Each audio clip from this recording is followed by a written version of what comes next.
हो गया। हादसा क्या था? हादसा ये था कि मेरा, आप राइट हैंड देख रहे हैं, ये कट गया। गांव के अंदर एक गंडासा होता है, घास काटने की मशीन, उसके अंदर ये आ गया और मैं फिजिकली फिट पर्सन से फिजिकली जो है ना, जिसको बोलते हैं अनफिट, फिजिकली हैंडीकैप बन गया 1993 में। और जब ये हादसा हुआ तो हादसा किसी के साथ कभी भी हो सकता है, वो आपके हाथ में नहीं है, लेकिन उसके बाद जो होता है वो बहुत दर्दनाक होता है। 1 साल लगा मुझे पूरा इस प्रोसेस से निकलने में। और फिर चूंकि ऐसा बोला जाता है, आप लोग सुनते हैं कि आप किसी का हाथ पकड़ सकते हैं लेकिन किसी की जुबान नहीं पकड़ सकते।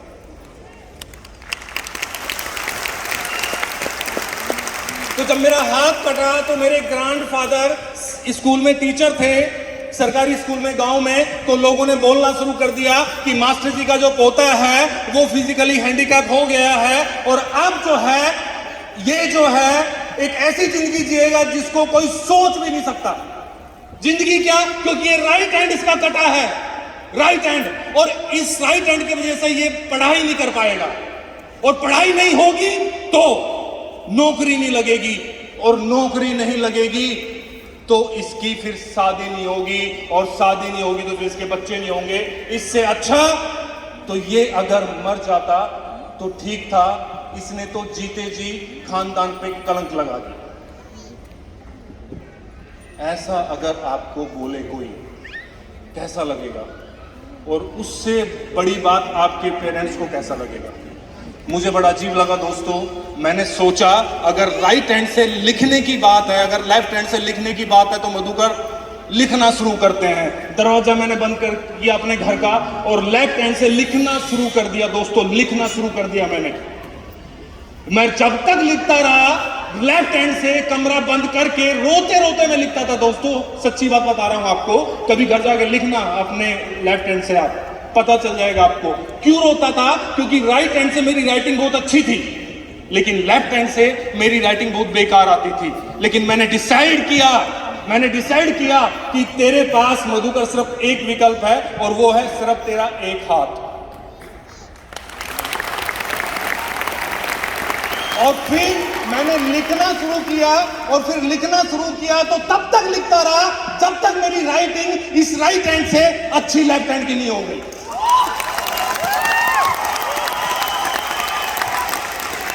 और दोस्तों ये काम मैंने किया इसलिए क्योंकि मुझे लोगों को दिखाना था कि एक हाथ का इंसान भी पढ़ सकता है, एक हाथ का इंसान भी पढ़ाई कर सकता है, नौकरी कर सकता है, और एक हाथ का इंसान शादी कर सकता है, और एक हाथ का इंसान बच्चे भी पैदा कर सकता है।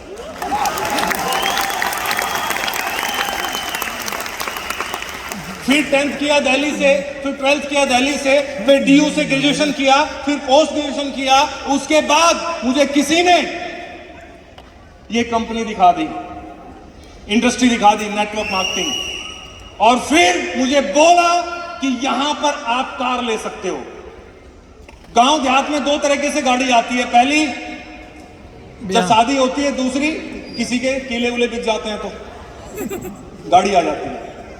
तो मैंने दोस्तों इस इंडस्ट्री को किया इसलिए कि मुझे अपने आप को प्रूफ करके दिखाना है, और फिर मैंने प्रूफ करके दिखाया।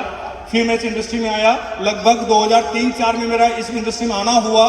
फिर मैंने वैगनार ली, फिर मैंने i10 ली, उसके बाद फिर मैंने फोर्ड इंडिवर ली 2012 के अंदर। उस फोर्ड इंडिवर को लेके मैं गांव में गया, पूरे गांव में घुमाई। मेरे फादर से पूछा लोगों ने कि ये गाड़ी किसकी है। मेरे फादर ने बोला ये मेरे लड़के की है, मधुकर शर्मा, जिसका एक हाथ है।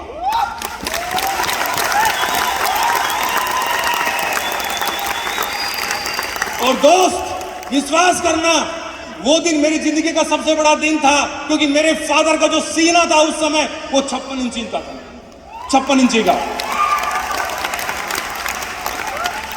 उसके बाद फिर और भी बहुत अचीवमेंट हुई। उसके बाद फिर मैंने 23 दिसंबर 2019 को एक जलजला खरीदा, जलजला जिसको बोलते हैं जलजला।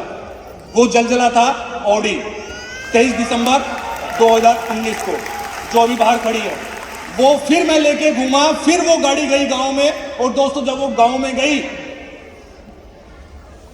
तो मेरे चाचा ने बोला ये उसी लड़के की गाड़ी है जिस लड़के को समाज ने बोला था ये कुछ नहीं कर पाएगा, जीवन पे कलंक है, ये उसी लड़के की गाड़ी है। मेरे भतीजे ने खरीदी है 40-45 लाख रुपए की गाड़ी।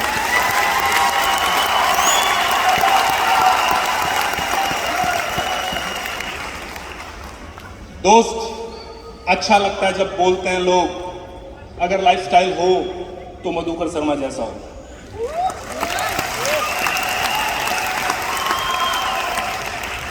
ये कैसे किया मैंने?